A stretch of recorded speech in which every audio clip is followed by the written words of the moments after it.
Hey friends, I am so glad to be spending time with you guys exploring the next question in our new city catechism. So today's question is there any way to escape punishment and be brought back into God's favor? And the answer is yes. God reconciles us to himself by a Redeemer. Okay, so before we jump in, I want you to imagine something with me. Imagine you made a bad choice. Let's say you decided to start a food fight in the cafeteria. You just couldn't resist launching those ketchup-covered tots across the room just to see what would happen next. But you were caught.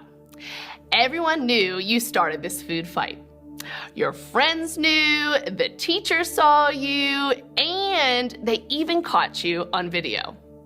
So, now you are sitting in the principal's office awaiting your punishment. Maybe you'll have a series of detentions to serve, or maybe you'll have to clean the cafeteria for the rest of the semester. That would not be fun, right? But all of a sudden, a friend of yours bursts into the office and says, "Principal Smith, I'll take the blame, punish me instead." I mean, wouldn't that be amazing? How sweet would it be to escape that punishment? And a well-deserved punishment at that. That would be awesome, right?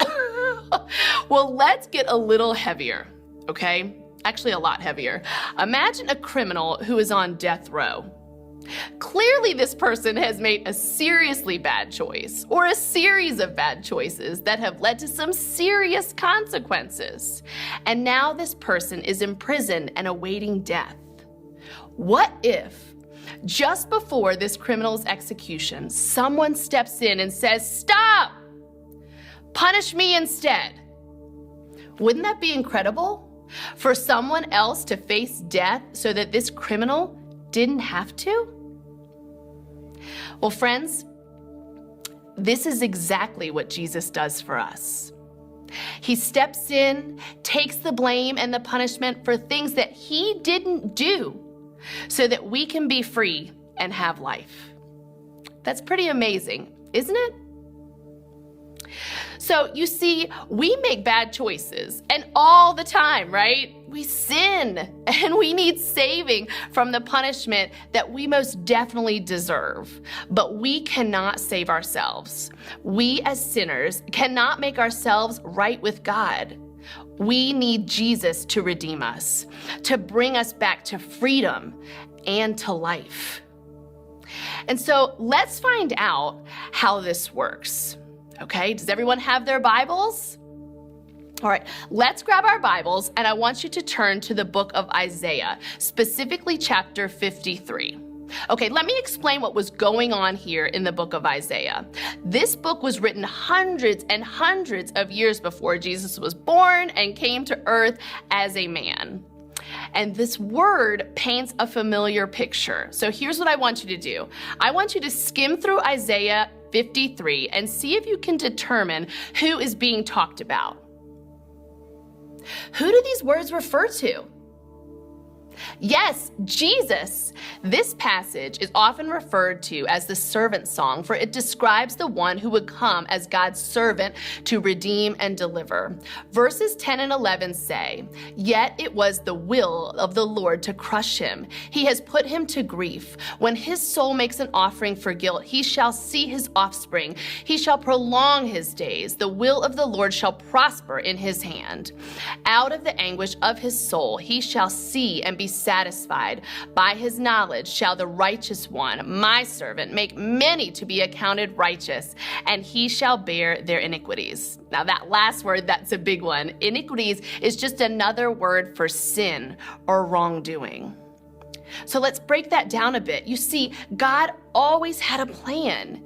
He knew he would send Jesus, who was sinless, blameless, and who lived in complete obedience to God as a sin offering. God knew that Jesus would be the one to take on our sin and our blame to satisfy his judgment so that we didn't have to. And Jesus knew this too. He left the glory of heaven to obey God's commands, to take on our sin and our punishment. He stepped in so we could be redeemed and have freedom and life.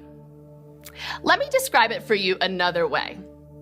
Author Jason Johnson states it like this: Jesus stood before God on my behalf to speak when I couldn't speak for myself, to stand where I couldn't stand on my own.